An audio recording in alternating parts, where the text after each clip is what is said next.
اللہ کیا فرما رہا قرآن میں کہ تم کیوں ایسی بات کہتے ہو جو کرتے نہیں ہو. سورۃ الصاف کی آیات ہے. اب بول رہے سیسا پی رہی بھی دیوار. تو ہم اپنے اور پھر بار بار یہ لوگ بول رہے کہ اسلام کی جنگ ہو رہی ہے بھارت سے. کون سا اسلام ہے تمہارا بتاؤ؟ 20 کروڑ مسلمان بھارت میں رہتے ہیں اور حنفی فقہ کا پوری دنیا کا سب سے مشہور عالم دین مولانا خالد سیف اللہ رحمانی حیدرآباد میں رہتے ہیں. سب سے بڑا عالم ہے, فقیہ الاثر کہتے ہیں ان کو. آپ کہتے ہیں اسلام کی بات کرتے ہیں, پھر آپ نے ایرانین آؤٹ پوسٹ پہ گولیاں چلائی تو وہاں سیسا پیلا ہوئی دیوار بھول گئے. بلوچیوں پر آپ قتل کرتے ہیں, سیسا پیلا ہوئی دیوار بھول گئے آپ. افغانستان میں آپ یقین نہیں کریں گے, جب 9/11 کے بعد یہی حکومت تھی, یہی اسٹیبلشمنٹ تھا جو معصوم لوگوں کو, جو ڈاکٹرز تھے, انجینئرز تھے, سرجنز تھے, صرف $15,000 کے عوض میں ان کو امریکنوں کو بیچ دیا. $15,000 اس میں کتابیں لکھی ہوئی آپ پڑھ سکتے. اور افسوس اس بات کا ہے کہ قرآن کی آیت تو بول دیے, کیا یہ حرمت کے مہینے نہیں ہیں؟ اس حرمت کے مہینے میں تو حملہ ہو ہی نہیں سکتا نا. چلیے آپ بولتے آپ اسلام پہ ہے, ذیقعد کا مہینہ, ذی الحجہ کا مہینہ, محرم کا مہینہ, تو یہ تو حرمت کے مہینے آپ حملہ کر ہی نہیں سکتے. آپ تو اسلام کا پرچم لے کر جو جھوٹے دعوے کرتے, تو آپ نے حملہ کیا اور آپ نے پونچھ میں 14 لوگوں کی جو موت ہوئی اس میں 4 معصوم 10 سال کی عمر کے مسلم بچے تھے. حرمت کے مہینے میں آپ حملہ کر رہے ہیں. اب میرے بولنے کے بعد بولیں گے نہیں نہیں ہم دفاع میں کر رہے ہیں. ارے 75 سال سے تم دفاع کر رہے ہو. یہاں پر لمبینی پار, گوکل چاٹ میں جو حملے ہوئے وہ کیا تھے بتائیے. پھر دلسکھ نگر میں بم بلاسٹ ہمارے شہر میں ہوا, کیا تھے. اور پھر یہ بولنا کہ اسلام کا نام لے کر, ان لوگوں کو یہ نہیں معلوم کہ حیدرآباد میں جو جامع نظامیہ ہے اس کو حضرت مولانا انوار اللہ شاہ فاروقی رحمۃ اللہ علیہ رسول اللہ صلی اللہ علیہ وسلم کے حکم پر مدینے سے نکل کر حیدرآباد آ کر اس مدرسے کو قائم کیا. یعنی آپ یہ بولنا چاہ رہے کہ آپ ہی اسلام پر ہیں اور 20 کروڑ مسلمان جنت میں نہیں جائیں گے. آپ یہ بولنا چاہ رہے کہ ہمارے تمام جتنے علماء ہیں, چاہے وہ دیوبندی مسلک کے ہوں, بریلوی مسلک کے ہوں, چاہے اہل حدیث ہوں, چاہے شیعہ ہوں, آپ ہوتے کون ہیں بھائی؟ اسلام کو کیوں لے کے آ رہے؟ آپ ایک جارحانہ موقف 75 سال سے بھارت میں کر رہے ہیں. آپ وہاں سے دہشت گردوں کو بھجا رہے ہیں اور آپ یہاں پر پونچھ میں آپ مار رہے ہیں. آپ اب تو گرجا گھر کو بھی آپ نے نقصان پہنچا دیا. ایک ہمارے آندھرا پردیش کے ایک بہادر سپاہی کی بھی اس میں ہلاکت ہوئی ہے. تو یہ بار بار, اچھا آپ کو جان کے حیرت ہوں گی کہ جماعت اسلامی پاکستان کا چائنیز کمیونسٹ پارٹی سے ایگریمنٹ ہے. جماعت اسلامی پاکستان, جماعت اسلامی ہند نہیں, جماعت اسلامی پاکستان کا چائنیز کمیونسٹ پارٹی سے ایگریمنٹ ہے. اور اسلام کی بات کرتے آپ, کہاں وہ دہریے اور کہاں توحید کی بات, کہاں ماؤ اور کہاں ہمارے اولیاء اللہ. جماعت اسلامی پاکستان کا ایگریمنٹ ہے چائنیز کمیونسٹ پارٹی سے. آپ اسلام کی بات کر رہے ہیں, مگر آپ جو چائنا کے زنجیانگ میں جو قتل و غارت گیری مسلمانوں سے ہو رہی, آپ ایک زبان پہ نہیں آتا آپ کے.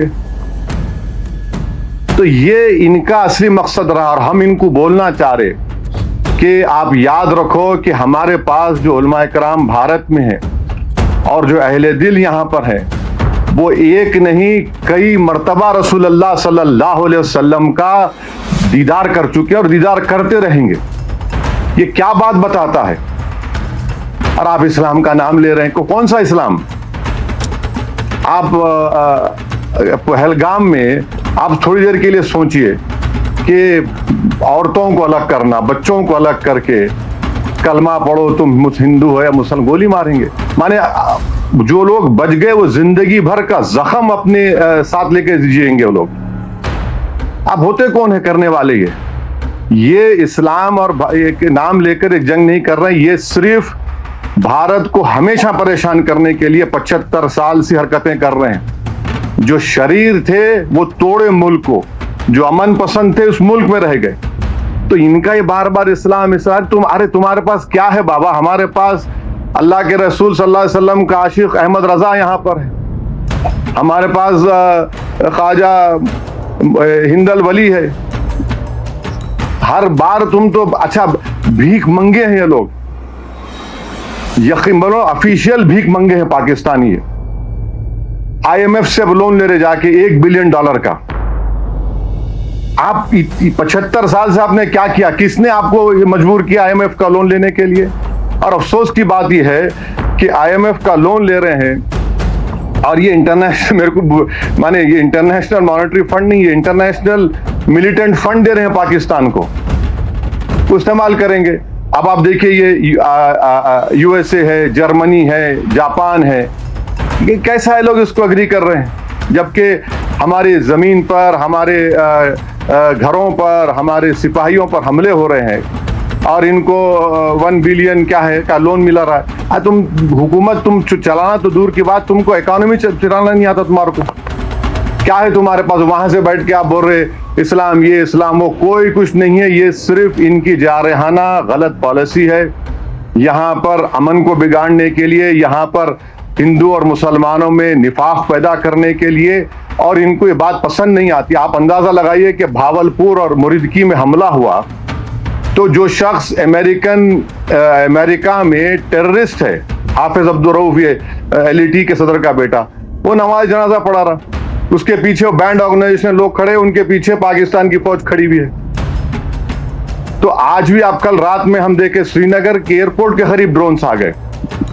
تو آپ اور ہم حیدرآباد میں بیٹھ کر اندازہ بھی نہیں کر سکتے, بلکہ بھارت کے دوسرے مقامات پر جو لوگ بیٹھے ہوئے ہیں وہ اندازہ بھی نہیں کر سکتے کہ کیسے بہادری کے ساتھ ہماری فوج ان کا مقابلہ کر رہی ہے, اور کیسے بہادری کے ساتھ اور صبر کے ساتھ جموں کشمیر کے بارڈر پر بسنے والے لوگ, پنجاب کے بارڈر پر بسنے والے لوگ, اور راجستھان کے بارڈر پر بسنے والے لوگ جو ہمت سے ان تمام مصائب اور مشکلات کا سامنا کر رہے ہیں. اور ہم ان کو بتانا چاہیں گے کہ ہمارے رسول صلی اللہ علیہ وسلم نے ہم کو یہ تعلیم دی کہ تم کسی سے جنگ مت کرو. یہ حدیث ہے, یہ تم کسی سے جنگ مت کرو, مگر اگر کوئی تم سے جنگ کرتا ہے تو ثابت قدم رہو. تو ہم کو اب ثابت قدم رہنا ہے. یہ سوال کوئی ہندو مسلمان کا, عیسائی کا, بودھ کا نہیں. یہ سوال دو قومی پارٹی کانگریس اور BJP کے, ان کو بھی ان دونوں قومی پارٹیوں کو اپنی تو میں ختم کرنی چاہیے. سوال یہ ہے کہ ہم کو ایک سیسا پی دیوار کی طرح ایسے ملک کے خلاف کھڑے ہونا ہے جو ساری دنیا کے لیے خطرہ ہے بھی, بلکہ کبھی نہ کبھی کسی وقت پہ اس دنیا کے ذی اثر لوگوں کو, ان کے لیڈرز کو طے کرنا پڑے گا کہ کیا اس ملک میں نیوکلیئر بام رکھنے کی اجازت دی جا سکتی ہے. ان کے پاس جو نیوکلیئر بام ہے اس کو ڈسارم کرنے کی ضرورت ہے, اس کو ختم کرنے کی ضرورت ہے. اور بار بار آپ بول رہے ہیں, کمینگی کی حد یہ ہے کہ سری نگر میں دواخانوں کو نشانہ بنایا گیا. اور یاد رکھیے وہ جو پونچھ کے مولانا کو جو انتقال ہو گیا, جو شہید ہو گئے, ان کو ایک ہندو MLC نے اپنی گاڑی میں بٹھا کر اسپتال پہنچایا. اب یہ اور بات ہے کہ ہمارے گودی میڈیا نے کہہ دیا کہ ارے نہیں وہ مولانا کو وہ پاکستان کے وہ فلاں تھے. تو ہم کو یہ کوشش کرنا ہے کہ ہم پورے لوگ ایسے وقت میں اپنے سیاسی اختلافات کو سے اٹھ کر جب ہم اپنی فوج کے پیچھے کھڑے رہیں اور فوج بے باکی سے مقابلہ کرے, اور پاکستان کا جھوٹا پروپیگنڈا یہ گرا دیے وہ گرا دیے, انہوں کچھ نہیں گراتے, انہوں خود انشاءاللہ گریں گے, دیکھیں گے آپ. اور یہ ہونا چاہیے. یہ ہے یہ بار بار اس طرح سے دھمکی دینا, بار بار آ کر تنگ کرنا, بار بار آ کر ملک میں پریشانی پیدا کرنا. اور ان لوگوں کی وجہ سے آپ میری بات سے متفق ہوں گے, کئی مسلمان جیلوں کو چلے گئے, 8-8 سال 7-7 سال جیل میں رہ کر نکلے وہ لوگ, بچے وہ, ان کا تو وہی نہیں ہے پھر. تو اس لیے میں سمجھتا ہوں کہ ہم لوگ متحد رہیں, اور جو لوگ شرارت کرنا چاہ رہے ہیں, جو لوگ خواہ یہ نفرت پیدا کرنا چاہ رہے ہیں, وہ بھی باز آئیں. ہماری دونوں نیشنل پارٹی سے اپیل کرتے کہ آپ اپنی تو میں بعد میں کر لو, پہلے فوج کے پیچھے ہم کو کھڑے رہنا ہے. اور یہ جو بار بار مداخلت پاکستان کی طرف سے کی جا رہی ہے, ہماری سرکار نے کہہ دیا کہ ہم اپنے انٹینڈڈ آبجیکٹیوز کو حاصل کر لیے. اگر آپ ایسکیلیٹ کریں گے تو ہم پیچھے نہیں ہٹیں گے. اگر پاکستان ڈی ایسکیلیشن کرے گا تو وہ وہی رہے گا. اگر پاکستان اسکیلیٹ کرے گا تو کوئی بھی ملک خاموش نہیں بیٹھے گا. اور میں یہ بار بار میں یہ کہہ رہا ہوں, کسی کی محبت میں نہیں کہہ رہا ہوں, یہ وطن میرا ہے. ہم اس وطن میں, ہماری ماں کی پیٹ سے اس وطن میں پیدا ہوئے, اور جب انشاءاللہ ایمان کے ساتھ ہم جائیں گے اس دنیا سے تو ہم اسی وطن کی آغوش میں جائیں گے, چاہے میں ہوں یا شبیر صاحب ہو یا آپ تمام ہوں. تو یہ پروپیگنڈا جھوٹا ہے پاکستان کا. اسلام کا نام لے رہے ہیں. ارے تم مبارک مہینے میں کیسا تم کہ اسلام کا نام لے کے تم بچوں کو مار دیے. تمہاری 2 نیشن تھیوری کو ہم نے پہلے ریجیکٹ کر دیا تھا.